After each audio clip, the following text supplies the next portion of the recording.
messieurs. Évidemment, il est difficile de prendre la parole après avoir entendu un discours d'une telle humanité, d'une telle portée, et de la voix même de son auteur.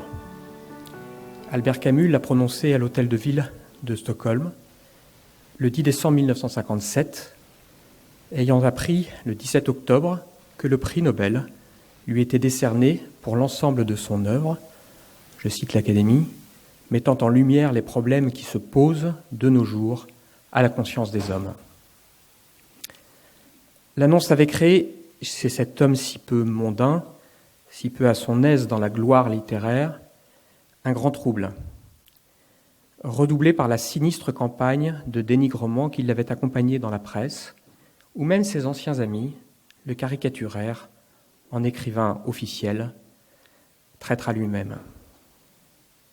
Et cette conspiration des ratés, pour reprendre l'expression d'André Malraux, avait inquiété l'ami Roger Martin du Gard, craignant qu'elle ne poussât son ami, Albert, à renoncer au voyage à Stockholm.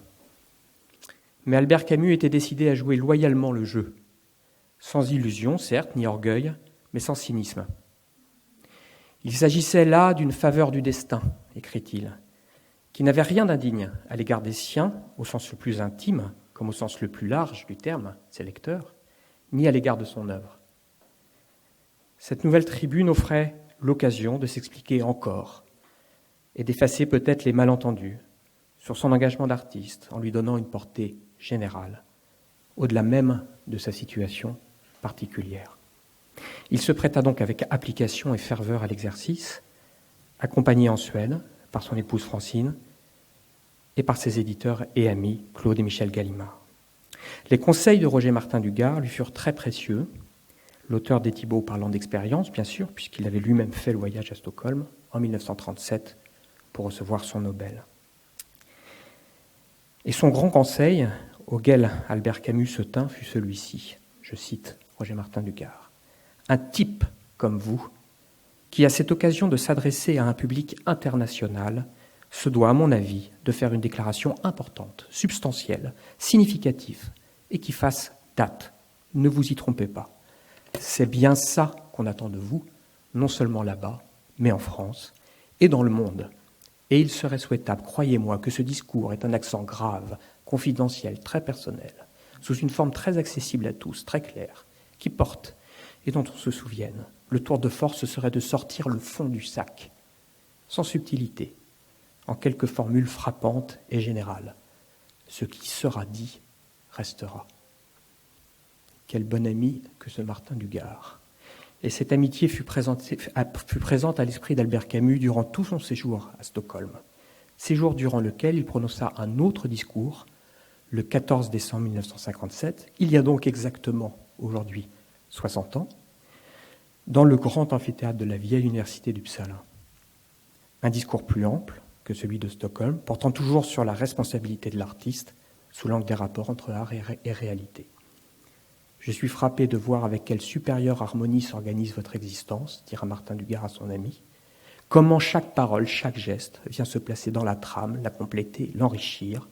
Vos discours de Suède rendent de ce son plein qui fait de chacun d'eux non pas une heureuse improvisation de circonstances, mais un élément de votre édifice. Et c'est ainsi que nous voyons Camus s'échafauder, se consolider, grandir d'étape en étape.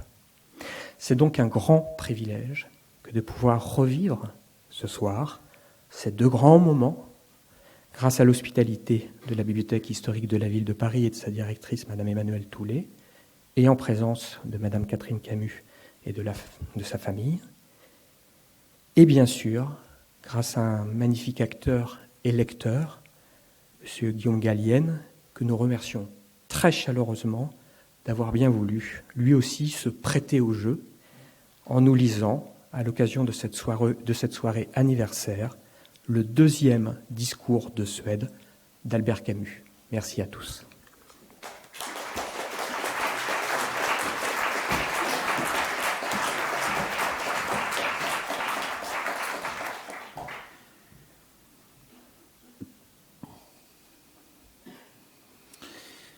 Un sage oriental demandait toujours dans ses prières que la divinité voulût bien lui épargner de vivre une époque intéressante.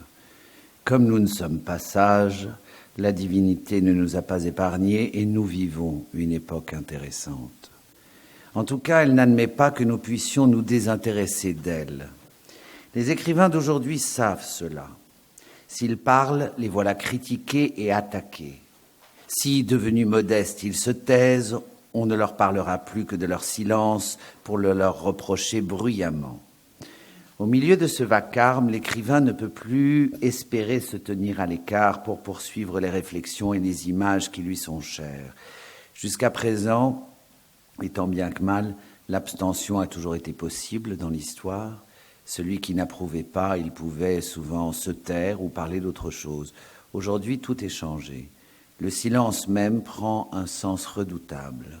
À partir du moment où l'abstention elle-même est considérée comme un choix, puni ou loué comme tel, l'artiste, qu'il le veuille ou non, est embarqué. Embarqué me paraît ici plus juste qu'engagé. Il ne s'agit pas en effet pour l'artiste d'un engagement volontaire, mais plutôt d'un service militaire obligatoire. Tout artiste aujourd'hui est embarqué dans la galère de son temps. Il doit s'y résigner, même s'il juge que cette galère sent le hareng, que les gardes-chiourmes y sont vraiment trop nombreux et que de surcroît, le cap est mal pris. Nous sommes en pleine mer. L'artiste, comme les autres, doit ramer à son tour, sans mourir s'il le peut, c'est-à-dire en continuant de vivre et de créer. À vrai dire, ce n'est pas facile et je comprends que les artistes regrettent leur ancien confort. Le changement est un peu brutal. Certes, il y a toujours eu dans le cirque de l'histoire le martyr et le lion. Le premier se soutenait de consolations éternelles, le second de nourriture historique bien saignante. Mais l'artiste jusqu'ici était sur les gradins. Il chantait pour rien, pour lui-même, ou dans le meilleur des cas pour encourager le martyr et distraire un peu le lion de son appétit. Maintenant, au contraire, l'artiste se trouve dans le cirque. Sa voix, forcément, n'est plus la même. Elle est beaucoup moins assurée. On voit bien tout ce que l'art peut perdre à cette constante obligation. L'aisance d'abord, et cette divine liberté qui respire dans l'œuvre de Mozart. On comprend mieux l'air hagard et buté de nos œuvres d'art, leur front soucieux et leur débâcle soudaine. On s'explique que nous ayons ainsi plus de journalistes que d'écrivains, plus de boy scouts de la peinture que de Cézanne, et qu'enfin la Bibliothèque rose ou le roman noir ait pris la place de La Guerre et la Paix ou de la Chartreuse de Parme. Bien entendu, on peut toujours opposer à cet état de choses la lamentation humaniste, devenir ce que Stéphane Trofimovitch dans Les Possédés veut être à toute force, le reproche incarné. On peut aussi avoir, comme ce personnage, des accès de tristesse civique. Mais cette tristesse ne change rien à la réalité. Il vaut mieux, selon moi, faire sa part à l'époque, puisqu'elle la réclame si fort, et reconnaître tranquillement que le temps des chers maîtres, des artistes à camélias et des génies montés sur fauteuil est terminé. Créer aujourd'hui, c'est créer dangereusement.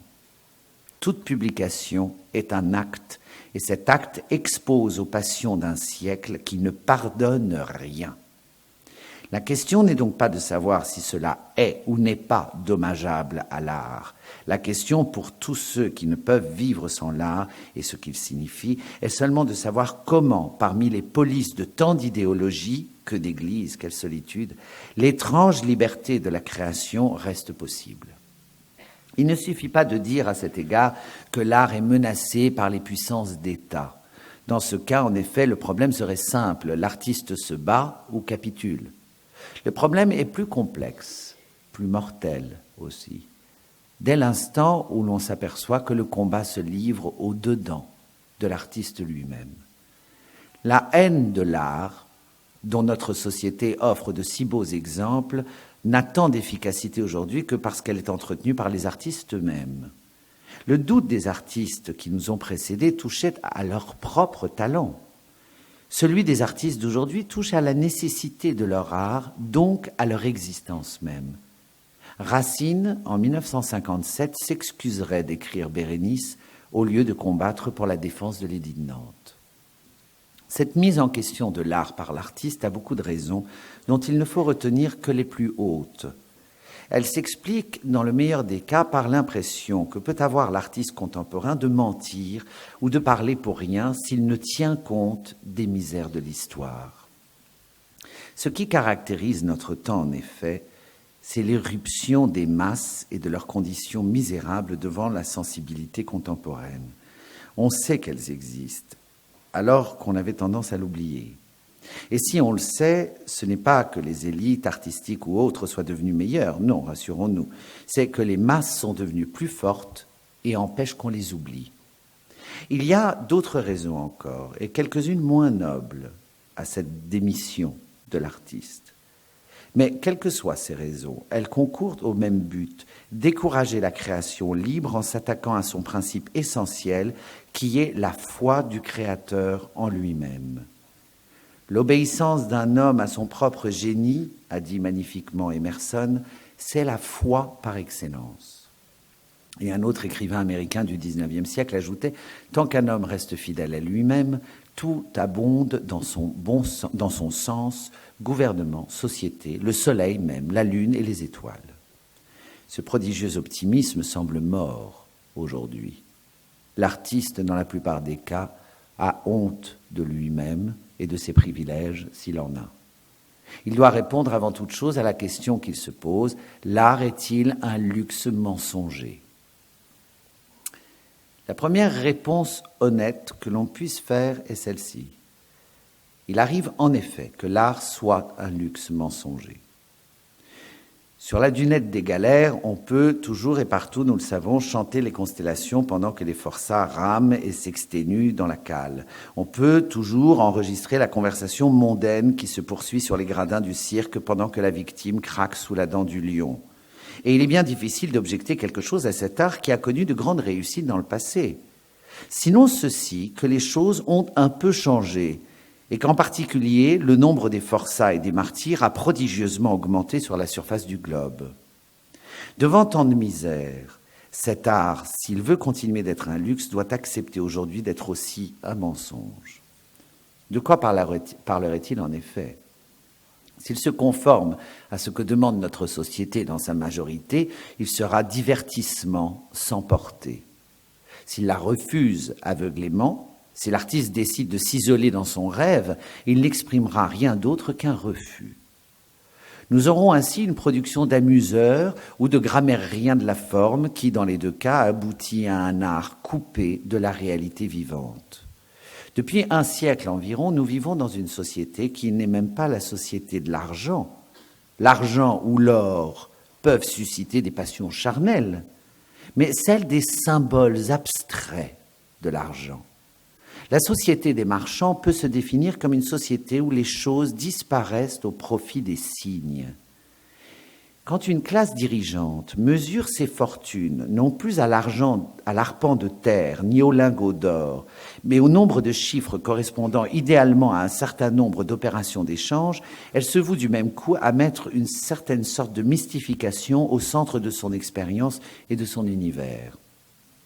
Une société fondée sur des signes est, dans son essence, une société artificielle où la vérité charnelle de l'homme se trouve mystifiée. On ne s'étonnera pas alors que cette société ait choisi, pour en faire sa religion, une morale de principe formelle et qu'elle écrive les mots de liberté et d'égalité aussi bien sur ses prisons que sur ses temples financiers. Cependant, on ne prostitue pas impunément les mots. La valeur la plus calomniée aujourd'hui est certainement la valeur de liberté. De bons esprits, j'ai toujours pensé qu'il y avait deux sortes d'intelligence, l'intelligence intelligente et l'intelligence bête, mettent en doctrine qu'elle n'est rien qu'un obstacle sur le chemin du vrai progrès. Mais des sottises aussi solennelles ont pu être proférées parce que pendant 100 ans, la société marchande a fait de la liberté un usage exclusif et unilatéral, l'a considérée comme un droit plutôt que comme un devoir, et n'a pas craint de placer aussi souvent qu'elle a pu une liberté de principe au service d'une oppression de fait. Dès lors, quoi de surprenant si cette société n'a pas demandé à l'art d'être un instrument de libération, mais un exercice sans grandes conséquences et un simple divertissement ?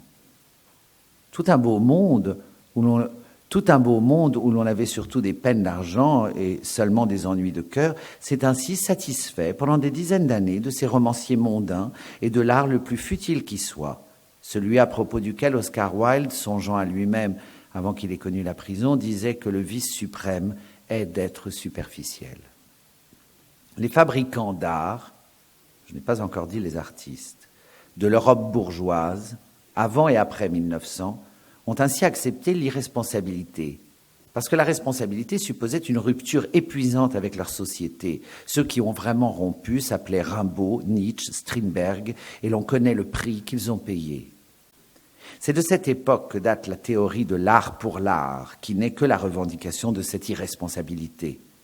L'art pour l'art, le divertissement d'un artiste solitaire, est bien justement l'art artificiel d'une société factice et abstraite. Son aboutissement logique, c'est l'art des salons ou l'art purement formel qui se nourrit de préciosité et d'abstraction et qui finit par la destruction de toute réalité. Quelques œuvres enchantent ainsi quelques hommes, tandis que beaucoup de grossières inventions en corrompent beaucoup d'autres. Finalement, l'art se constitue en dehors de la société et se coupe de ses racines vivantes. Peu à peu, l'artiste, même très fêté, est seul, ou du moins n'est plus connu de sa nation que par l'intermédiaire de la grande presse ou de la radio, qui en donneront une idée commode et simplifiée. Plus l'art se spécialise, en effet, plus nécessaire devient la vulgarisation. Des millions d'hommes auront ainsi le sentiment de connaître tel ou tel grand artiste de notre temps, parce qu'ils ont appris par les journaux qu'il élève des canaris ou qu'il ne se marie jamais que pour 6 mois. La plus grande célébrité aujourd'hui consiste à être admiré ou détesté sans avoir été lu. Tout artiste qui se mêle de vouloir être célèbre dans notre société doit savoir que ce n'est pas lui qui le sera, mais quelqu'un d'autre sous son nom qui finira par lui échapper et peut-être un jour par tuer en lui le véritable artiste. Comment s'étonner dès lors que presque tout ce qui a été créé de valable dans l'Europe marchande du XIXe et du XXe siècle, en littérature par exemple, se soit édifié contre la société de son temps. On peut dire que jusqu'aux approches de la Révolution française, la littérature en exercice est en gros une littérature de consentement. À partir du moment où la société bourgeoise issue de la Révolution est stabilisée, se développe au contraire une littérature de révolte. Les valeurs officielles sont alors niées, chez nous par exemple, soit par les porteurs de valeurs révolutionnaires, des romantiques à Rimbaud, soit par les mainteneurs de valeurs aristocratiques dont Vigny et Balzac sont de bons exemples. Dans les deux cas, peuple et aristocratie, qui sont les deux sources de toute civilisation, s'inscrivent contre la société factice de leur temps. Mais ce refus, trop longtemps maintenu et raidi, est devenu factice lui aussi et conduit à une autre sorte de stérilité. Le thème du poète maudit, né dans une société marchande, Chatterton en est la plus belle illustration, s'est durci dans un préjugé qui finit par vouloir qu'on ne puisse être un grand artiste que contre la société de son temps, quelle qu'elle soit. Légitime à son origine, quand il affirmait qu'un artiste véritable ne pouvait composer avec le monde de l'argent, le principe est devenu faux lorsqu'on a tiré qu'un artiste ne pouvait s'affirmer qu'en étant contre toute chose en général. C'est ainsi que beaucoup de nos artistes aspirent à être maudits, ont mauvaise conscience à ne pas l'être, et souhaitent en même temps l'applaudissement et le sifflet. Naturellement, la société, étant aujourd'hui fatiguée ou indifférente, n'applaudit et ne siffle que par hasard. L'intellectuel de notre temps n'en finit pas alors de se raidir pour se grandir. Mais à force de tout refuser, et jusqu'à la tradition de son art, l'artiste contemporain se donne l'illusion de créer sa propre règle et finit par se croire Dieu. Du même coup, il croit pouvoir créer sa réalité lui-même. Il ne créera pourtant, loin de sa société, que des œuvres formelles ou abstraites, émouvantes en tant qu'expérience, mais privées de la fécondité propre à l'art véritable, dont la vocation est de rassembler. Pour finir, il y aura autant de différences entre les subtilités et les abstractions contemporaines et l'œuvre d'un Tolstoï ou d'un Molière qu'entre la traite escomptée d'un blé invisible et la terre épaisse du sillon lui-même. L'art peut ainsi être un luxe mensonger. On ne s'étonnera donc pas que les hommes ou des artistes aient voulu faire machine arrière et revenir à la vérité. Dès cet instant, ils ont nié que l'artiste ait droit à la solitude et lui ont offert comme sujet, non pas ses rêves, mais la réalité vécue et soufferte par tous. Certain que l'art pour l'art, par ses sujets comme par son style, échappe à la compréhension des masses, ou bien n'exprime rien de leur vérité, ces hommes ont voulu que l'artiste se proposât au contraire de parler du et pour le plus grand nombre, qu'il traduise les souffrances et le bonheur de tous dans le langage de tous, et il sera compris universellement. En récompense d'une fidélité absolue à la réalité, il obtiendra la communication totale entre les hommes. Cet idéal de la communication universelle est en effet celui de tout grand artiste. Contrairement aux préjugés courants, si quelqu'un n'a pas droit à la solitude, c'est justement l'artiste. L'art ne peut pas être un monologue. L'artiste solitaire et inconnu lui-même, quand il en appelle à la postérité, ne fait rien d'autre que réaffirmer sa vocation profonde. Jugeant le dialogue impossible avec des contemporains sourds ou distraits, il en appelle à un dialogue plus nombreux avec les générations. Mais pour parler de tous et à tous, il faut parler de ce que tous connaissent et de la réalité qui nous est commune. La mer, les pluies, le besoin, le désir, la lutte contre la mort, voilà ce qui nous réunit tous. Nous nous ressemblons dans ce que nous voyons ensemble, dans ce qu'ensemble nous souffrons. Les rêves changent avec les hommes, mais la réalité du monde est notre commune patrie. L'ambition du réalisme est donc légitime, car elle est profondément liée à l'aventure artistique. Soyons donc réalistes, ou plutôt essayons de l'être, si seulement il est possible de l'être. Car il n'est pas sûr que le mot ait un sens. Il n'est pas sûr que le réalisme, même s'il est souhaitable, soit possible. Demandons-nous d'abord si le réalisme pur est possible en art. À en croire les déclarations des naturalistes du dernier siècle, il est la reproduction exacte de la réalité. Il serait donc à l'art ce que la photographie est à la peinture, la première reproduit quand la deuxième choisit. Mais que reproduit-elle et qu'est-ce que la réalité ? Même la meilleure des photographies, après tout, n'est pas une reproduction assez fidèle, n'est pas encore assez réaliste. Qu'y a-t-il de plus réel, par exemple, dans notre univers qu'une vie d'homme ? Et comment espérer la faire mieux revivre que dans un film réaliste ? Mais à quelles conditions un tel film serait-il possible ? À des conditions purement imaginaires. Il faudrait en effet supposer une caméra idéale fixée nuit et jour sur cet homme et enregistrant sans arrêt ses moindres mouvements. Le résultat serait un film dont la projection elle-même durerait une vie d'homme et qui ne pourrait être vu que par des spectateurs résignés à perdre leur vie pour s'intéresser exclusivement aux détails de l'existence d'un autre. Même à ces conditions, ce film inimaginable ne serait pas réaliste.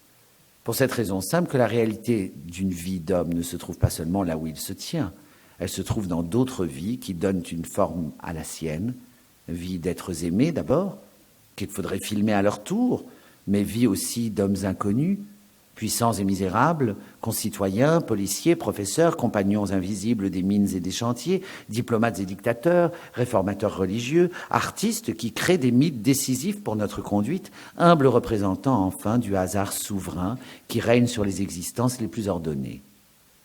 Il n'y a donc qu'un seul film réaliste possible, celui-là même qui sans cesse est projeté devant nous par un appareil invisible sur l'écran du monde. Le seul artiste réaliste serait Dieu, s'il existe. Les autres artistes sont par force infidèles au réel. Dès lors, les artistes qui refusent la société bourgeoise et son art formel, qui veulent parler de la réalité et d'elle seule, se trouvent dans une douloureuse impasse. Ils doivent être réalistes et ne le peuvent pas. Ils veulent soumettre leur art à la réalité et on ne peut décrire la réalité sans y opérer un choix qui la soumet à l'originalité d'un art. La belle et tragique production des premières années de la Révolution russe nous montre bien ce tourment. Ce que la Russie nous a donné à ce moment avec Bloch et le grand Pasternak, Mayakovsky et Есенин, Eisenstein et les premiers romanciers du ciment et de l'acier, c'est un splendide laboratoire de formes et de thèmes, une féconde inquiétude, une folie des recherches. Il a fallu conclure cependant et dire comment on pouvait être réaliste alors que le réalisme était impossible. La dictature, ici comme ailleurs, a tranché dans le vif. Le réalisme, selon elle, était d'abord nécessaire, et il était ensuite possible à la condition qu'il se veuille socialiste. Quel est le sens de ce décret ? En fait, Il reconnaît franchement qu'on ne peut reproduire la réalité sans y faire un choix. Et il refuse la théorie du réalisme telle qu'elle a été formulée au XIXe siècle. Il ne lui reste qu'à trouver un principe de choix autour duquel le monde s'organisera. Et il le trouve non pas dans la réalité que nous connaissons, mais dans la réalité qui sera, c'est-à-dire l'avenir. Pour bien reproduire ce qui est, il faut peindre aussi ce qui sera. Autrement dit, le véritable objet du réalisme socialiste, c'est justement ce qui n'a pas encore de réalité. La contradiction est assez superbe. Mais après tout, l'expression même de réalisme socialiste était contradictoire. Comment, en effet, un réalisme socialiste est-il possible alors que la réalité n'est pas tout entière socialiste ? Elle n'est socialiste, par exemple, ni dans le passé, ni tout à fait dans le présent. La réponse est simple. On choisira dans la réalité d'aujourd'hui ou d'hier ce qui prépare et sert la cité parfaite de l'avenir. On se vouera donc, d'une part, à nier et à condamner ce qui, dans la réalité, n'est pas socialiste. D'autre part, à exalter ce qui l'est ou le deviendra. Nous obtenons inévitablement l'art de propagande, avec ses bons et ses méchants, une bibliothèque rose, en somme, coupée, autant que l'art formel de la réalité complexe et vivante. Finalement, cet art sera socialiste dans la mesure exacte où il ne sera pas réaliste. Cette esthétique qui se voulait réaliste devient alors un nouvel idéalisme aussi stérile pour un artiste véritable que l'idéalisme bourgeois. La réalité n'est placée ostensiblement à un rang souverain que pour être mieux liquidée. L'art se trouve réduit à rien. Il sert, et servant, il est asservi. Seuls ceux qui se garderont justement de décrire la réalité seront appelés réalistes et loués. Les autres seront censurés aux applaudissements des premiers. La célébrité qui consistait à ne pas ou à être mal lue en société bourgeoise consistera à empêcher les autres d'être lus en société totalitaire. Ici encore, l'art vrai sera défiguré ou bâillonné et la communication universelle rendue impossible par ceux-là même qui la voulaient le plus passionnément. Le plus simple devant un tel échec serait de reconnaître que le réalisme dit socialiste a peu de choses à voir avec le grand art et que les révolutionnaires, dans l'intérêt même de la révolution, devraient chercher une autre esthétique. On sait au contraire que ses défenseurs crient qu'il n'y a pas d'art possible en dehors de lui. Ils le crient, en effet, mais ma conviction profonde est qu'ils ne le croient pas, et qu'ils ont décidé en eux-mêmes que les valeurs artistiques devaient être soumises aux valeurs de l'action révolutionnaire. Si cela était dit clairement, la discussion serait plus facile. On peut respecter ce grand renoncement chez des hommes qui souffrent trop du contraste entre le malheur de tous et les privilèges attachés parfois à un destin d'artiste, qui refusent l'insupportable distance où se séparent ceux que la misère bâillonne et ceux dont la vocation est au contraire de s'exprimer toujours. On pourrait alors comprendre ces hommes, tenter de dialoguer avec eux, essayer par exemple de leur dire que la suppression de la liberté créatrice n'est peut-être pas le bon chemin pour triompher de la servitude et qu'en attendant de parler pour tous, il est stupide de s'enlever le pouvoir de parler pour quelques-uns au moins. Oui, le réalisme socialiste devrait avouer sa parenté et qu'il est le frère jumeau du réalisme politique. Il sacrifie l'art pour une fin étrangère à l'art, mais qui, dans l'échelle des valeurs, peut lui paraître supérieure. En somme, il supprime l'art provisoirement pour édifier d'abord la justice. Quand la justice sera, dans un avenir encore imprécisé, l'art ressuscitera. On applique ainsi, dans les choses de l'art, cette règle d'or de l'intelligence contemporaine qui veut qu'on ne fasse pas d'omelette sans casser des œufs. Mais cet écrasant bon sens ne doit pas nous abuser. Il ne suffit pas de casser des milliers d'œufs pour faire une bonne omelette. Et ce n'est pas, il me semble, à la quantité de coquilles brisées qu'on estime la qualité du cuisinier. Les cuisiniers artistiques de notre temps doivent craindre, au contraire, de renverser plus de corbeilles d'œufs qu'ils ne l'auraient voulu. Et que dès lors, l'omelette de la civilisation ne prenne plus jamais. Que l'art, enfin, ne ressuscite pas. La barbarie n'est jamais provisoire. On ne lui fait pas sa part. Et il est normal que l'art... On ne lui fait pas sa part. Et il est normal que de l'art, elle s'étende aux mœurs. On voit alors naître du malheur et du sang des hommes les littératures insignifiantes, les bonnes presses, les portraits photographiés et les pièces de patronage où la haine remplace la religion. L'art culmine ici dans un optimisme de commande, le pire des luxes, justement, et le plus dérisoire des mensonges. Comment s'en étonner ? La peine des hommes est un sujet si grand qu'il semble que personne ne saurait y toucher, à moins d'être comme Keats, si sensible, dit-on, qu'il aurait pu toucher de ses mains la douleur elle-même. On le voit bien lorsqu'une littérature dirigée se mêle d'apporter à cette peine des consolations officielles.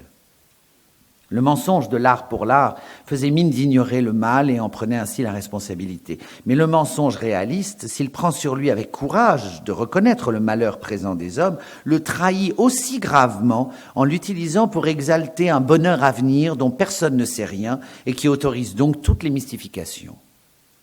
Les deux esthétiques qui se sont longtemps affrontées, celle qui recommande un refus total de l'actualité et celle qui prétend tout rejeter de ce qui n'est pas l'actualité, finissent pourtant par se rejoindre, loin de la réalité, dans un même mensonge et dans la suppression de l'art. L'académisme de droite ignore une misère que l'académisme de gauche utilise. Mais dans les deux cas, la misère est renforcée, en même temps que l'art est nié. Faut-il conclure que ce mensonge est l'essence même de l'art ? Je dirais au contraire que les attitudes dont j'ai parlé jusqu'ici ne sont des mensonges que dans la mesure où elles n'ont pas grand-chose à voir avec l'art. Qu'est-ce donc que l'art ? Rien de simple, cela est sûr. Et il est encore plus difficile de l'apprendre au milieu des cris de tant de gens acharnés à tout simplifier. On veut d'une part que le génie soit splendide et solitaire. On le somme d'autre part de ressembler à tous. Hélas, la réalité est plus complexe. Et Balzac l'a fait sentir en une phrase. Le génie ressemble à tout le monde et nul ne lui ressemble. Ainsi de l'art qui n'est rien sans la réalité et sans qui la réalité est peu de choses. Comment l'art se passerait-il en effet du réel et comment s'y soumettrait-il ? L'artiste choisit son objet autant qu'il est choisi par lui. L'art, dans un certain sens, est une révolte contre le monde dans ce qu'il a de fuyant et d'inachevé. Il ne se propose donc rien d'autre que de donner une autre forme à une réalité qu'il est contraint pourtant de conserver parce qu'elle est la source de son émotion. À cet égard, nous sommes tous réalistes et personne ne l'est. L'art n'est ni le refus total, ni le consentement total à ce qui est. Il est en même temps refus et consentement. Et c'est pourquoi il ne peut être qu'un déchirement perpétuellement renouvelé. L'artiste se trouve toujours dans cette ambiguïté, incapable de nier le réel et cependant éternellement voué à le contester dans ce qu'il a d'éternellement inachevé. Pour faire une nature morte, il faut que s'affrontent et se corrigent réciproquement un peintre et une pomme. Et si les formes ne sont rien sans la lumière du monde, elles ajoutent à leur tour à cette lumière.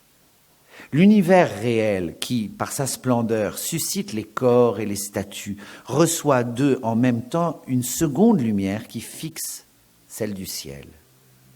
Le grand style se trouve ainsi à mi-chemin de l'artiste et de son objet. Il ne s'agit donc pas de savoir si l'art doit fuir le réel ou s'y soumettre, mais seulement de quelle dose exacte de réel l'œuvre doit se lester pour ne pas disparaître dans les nuées ou se traîner au contraire avec des semelles de plomb. Ce problème, chaque artiste le résout comme il le sent ou le peut. Plus forte est la révolte d'un artiste contre la réalité du monde, plus grand peut être le poids du réel qui l'équilibrera.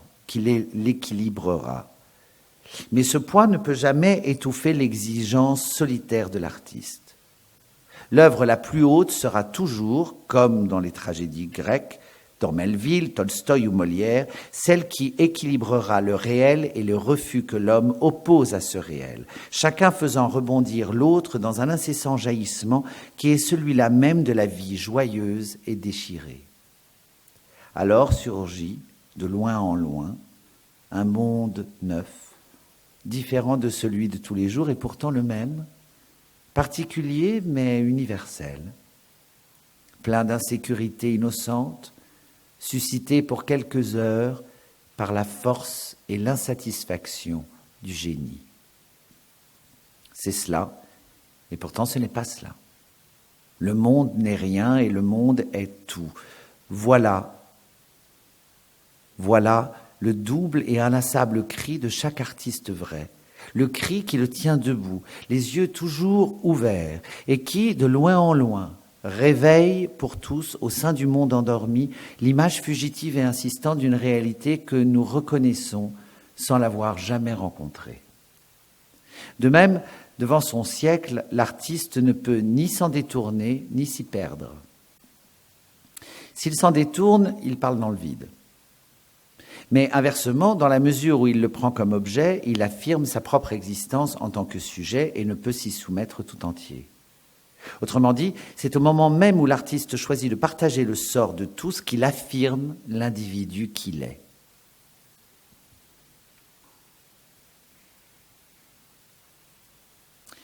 Et il ne pourra sortir de cette ambiguïté.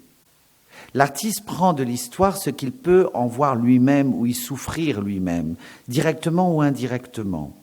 C'est-à-dire l'actualité au sens strict du mot, et les hommes qui vivent aujourd'hui n'ont le rapport de cette actualité à un avenir imprévisible pour l'artiste vivant. Juger l'homme contemporain au nom d'un homme qui n'existe pas encore, c'est le rôle de la prophétie. L'artiste, lui, ne peut qu'apprécier les mythes qu'on lui propose en fonction de leurs répercussions sur l'homme vivant. Le prophète religieux ou politique peut juger absolument, et d'ailleurs, on le sait, ne s'en prive pas. Mais l'artiste ne le peut pas.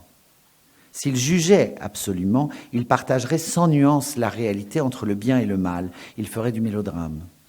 Le but de l'art, au contraire, n'est pas de légiférer ou de régner, il est d'abord de comprendre. Il règne parfois à force de comprendre. Mais aucune œuvre de génie n'a jamais été fondée sur la haine et le mépris. C'est pourquoi l'artiste, au terme de son cheminement, absout au lieu de condamner. Il n'est pas juge, mais justificateur. Il est l'avocat perpétuel de la créature vivante parce qu'elle est vivante. Il plaide vraiment pour l'amour du prochain, non pour cet amour du lointain qui dégrade l'humanisme contemporain en catéchisme de tribunal. Au contraire, la grande œuvre finit par confondre tous les juges. Par elle, l'artiste, en même temps, rend hommage à la plus haute figure de l'homme et s'incline devant le dernier des criminels. Il n'y a pas, écrit Wilde en prison, un seul des malheureux enfermés avec moi dans ce misérable endroit qui ne se trouve en rapport symbolique avec le secret de la vie. Oui, et ce secret de la vie coïncide avec celui de l'art. Pendant 150 ans, les écrivains de la société marchande, à de rares exceptions près, ont cru pouvoir vivre dans une heureuse irresponsabilité. Ils ont vécu en effet et puis sont morts seuls comme ils avaient vécu. Nous autres, écrivains du XXe siècle, ne serons plus jamais seuls. Nous devons savoir au contraire que nous ne pouvons nous évader de la misère commune et que notre seule justification, s'il en est une, est de parler, dans la mesure de nos moyens, pour ceux qui ne peuvent le faire. Mais nous devons le faire pour tous ceux, en effet, qui souffrent en ce moment, quelles que soient les grandeurs, passées ou futures, des États et des partis qui les oppriment. Il n'y a pas pour l'artiste de bourreau privilégié.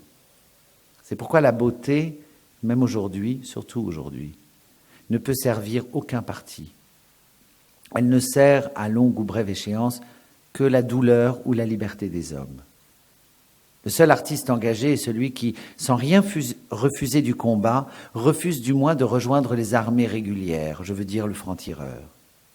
La leçon qu'il trouve alors dans la beauté, si elle est honnêtement tirée, n'est pas une leçon d'égoïsme, mais de dure fraternité. Ainsi conçue, la beauté n'a jamais asservi aucun homme. Et depuis des millénaires, tous les jours, à toutes les secondes, elle a soulagé au contraire la servitude de millions d'hommes, et parfois libéré pour toujours quelques-uns.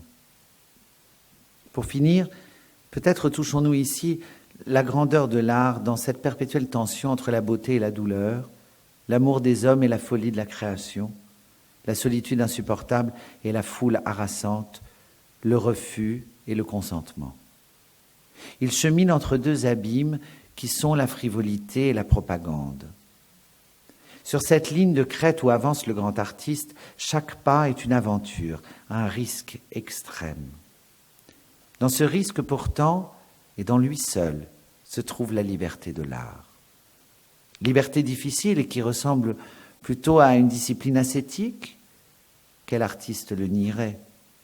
Quel artiste oserait se dire à la hauteur de cette tâche incessante? Cette liberté suppose une santé du cœur et du corps, un style qui soit comme la force de l'âme et un affrontement patient. Elle est, comme toute liberté, un risque perpétuel, une aventure exténuante. Et voilà pourquoi on fuit aujourd'hui ce risque comme on fuit l'exigeante liberté pour se ruer à toutes sortes de servitudes et obtenir au moins le confort de l'âme. Mais si l'art n'est pas une aventure, qu'est-il donc? Et où est sa justification? Non, l'artiste libre, pas plus que l'homme libre, n'est l'homme du confort. L'artiste libre est celui qui, à grand-peine, crée son ordre lui-même. Plus est déchaîné ce qu'il doit ordonner, plus sa règle sera stricte et plus il aura affirmé sa liberté. Il y a un mot de Gide que j'ai toujours approuvé, bien qu'il puisse prêter à malentendu. L'art vit de contraintes et meurt de liberté. Cela est vrai, mais il ne faut pas en tirer que l'art puisse être dirigé. L'art ne vit que des contraintes qu'il s'impose à lui-même. Il meurt des autres. En revanche, s'il ne se contraint pas lui-même, le voilà qui délire et s'asservit à des ombres. L'art le plus libre et le plus révolté sera ainsi le plus classique. Il couronnera le plus grand effort. Tant qu'une société et ses artistes ne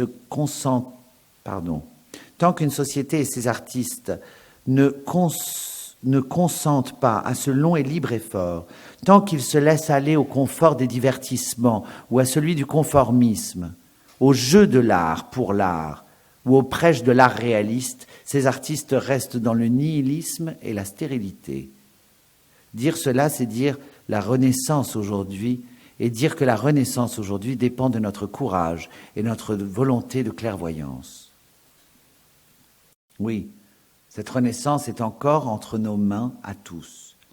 Il dépend de nous que l'Occident suscite ses contre-Alexandres qui devaient renouer le nœud gordien de la civilisation tranché par la force de l'épée. Pour cela, il nous faut prendre tous les risques et les travaux de la liberté. Il ne s'agit pas de savoir si, poursuivant la justice, nous arriverons à préserver la liberté. Il s'agit de savoir que sans la liberté, nous ne réaliserons rien et que nous perdrons à la fois la justice future et la beauté ancienne. La liberté seule retire les hommes de l'isolement, la servitude. La liberté seule retire les hommes de l'isolement. La servitude, elle, ne plane que sur une foule de solitude. Et l'art, en raison de cette libre essence que j'ai essayé de définir, réunit là où la tyrannie sépare. Quoi d'étonnant dès lors à ce qu'il soit l'ennemi désigné par toutes les oppressions? Quoi d'étonnant à ce que les artistes et les intellectuels aient été les premières victimes des tyrannies modernes, qu'elles soient de droite ou de gauche? Les tyrans savent qu'il y a dans l'œuvre d'art une force d'émancipation qui n'est mystérieuse que pour ceux qui n'en ont pas le culte. Chaque grande œuvre rend plus admirable et plus riche la face humaine. Voilà tout son secret. Et ce n'est pas assez de milliers de camps et de barreaux de cellules pour obscurcir ce bouleversant témoignage de dignité. C'est pourquoi il n'est pas vrai que l'on puisse même provisoirement suspendre la culture pour en préparer une nouvelle. On ne suspend pas l'incessant témoignage de l'homme sur sa misère et sa grandeur. On ne suspend pas une respiration. Il n'y a pas de culture sans héritage, et nous ne pouvons ni ne devons rien refuser du nôtre, celui de l'Occident. Quelles que soient les œuvres de l'avenir, elles seront toutes chargées du même secret, fait de courage et de liberté, nourri par l'audace de milliers d'artistes et de tous les siècles et de toutes les nations. Oui, quand la tyrannie moderne nous montre que même cantonné dans son métier, l'artiste est l'ennemi public, elle a raison. Mais elle rend ainsi hommage à travers lui à une figure de l'homme que rien jusqu'ici n'a pu écraser. Ma conclusion sera simple.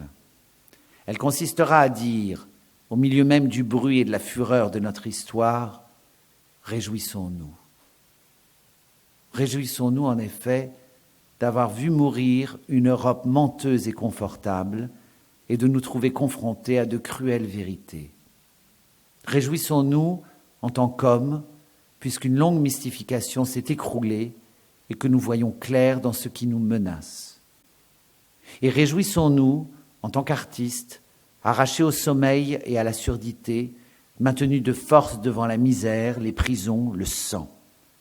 Si devant ce spectacle, nous savons garder la mémoire des jours et des visages, si inversement, devant la beauté du monde, nous savons ne pas oublier les humiliés, alors l'art occidental, peu à peu, retrouvera sa force et sa royauté.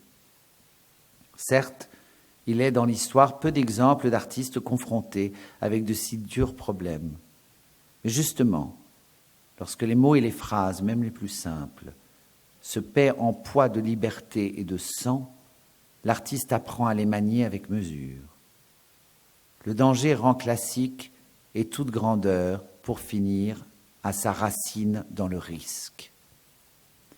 Le temps des artistes irresponsables est passé. Nous le regretterons pour nos petits bonheurs, mais nous saurons reconnaître que cette épreuve sert en même temps nos chances d'authenticité et nous accepterons le défi. La liberté de l'art ne vaut pas cher quand elle n'a d'autre sens que d'assurer le confort de l'artiste. Pour qu'une valeur ou une vertu prenne racine dans une société, il convient de ne pas mentir à son propos, c'est-à-dire de payer pour elle, chaque fois qu'on le peut. Si la liberté est devenue dangereuse, alors elle est en passe de ne plus être prostituée. Et je ne puis approuver, par exemple, ceux qui se plaignent aujourd'hui du déclin de la sagesse. Apparemment, ils ont raison. Mais en vérité, la sagesse n'a jamais autant décliné qu'au temps où elle était le plaisir sans risque de quelques humanistes de bibliothèque. Aujourd'hui, où elle est affrontée enfin à de réels dangers, il y a des chances, au contraire, pour qu'elle puisse à nouveau se tenir debout, à nouveau être respectée. On dit que Nietzsche, après la rupture avec Lou Salomé, entré dans une solitude définitive, écrasé et exalté en même temps par la perspective de cette œuvre immense qu'il devait mener sans aucun secours, se promenait la nuit sur les montagnes qui dominent le golfe de Gênes et y allumait de grands incendies de feuilles et de branches qu'il regardait se consumer. J'ai souvent rêvé de ces feux, et il m'est arrivé de placer en pensée devant eux, pour les mettre à l'épreuve, certains hommes et certaines œuvres. Eh bien, notre époque est un de ces feux dont la brûlure insoutenable réduira sans doute beaucoup d'œuvres en cendres. Mais pour celles qui resteront, leur métal sera intact, et nous pourrons, à leur propos, nous livrer sans retenue à cette joie suprême de l'intelligence dont le nom est admiration. On peut souhaiter sans doute, et je le souhaite aussi, une flamme plus douce, un répit, la halte propice à la rêverie. Mais peut-être n'y a-t-il pas d'autre paix pour l'artiste que celle qui se trouve au plus brûlant du combat. Tout mur est une porte, a dit justement Emerson. Ne cherchons pas la porte et l'issue, ailleurs que dans le mur contre lequel nous vivons. Cherchons au contraire le répit où il se trouve, je veux dire au milieu même de la bataille. Car selon moi, c'est ici que je terminerai, il s'y trouve. Les grandes idées, on l'a dit, viennent dans le monde sur des pattes de colombe. Peut-être alors, si nous prêtions l'oreille, entendrions-nous, au milieu du vacarme des empires et des nations, comme un faible bruit d'ailes, le doux remue-ménage de la vie et de l'espoir. Les uns diront que cet espoir est porté par un peuple, d'autres par un homme. Je crois qu'il est au contraire suscité, ranimé, entretenu, par des millions de solitaires dont les actions et les œuvres, chaque jour, nient les frontières et les plus grossières apparences de l'histoire pour faire resplendir fugitivement la vérité toujours menacée que chacun, sur ses souffrances et sur ses joies, élève pour tous.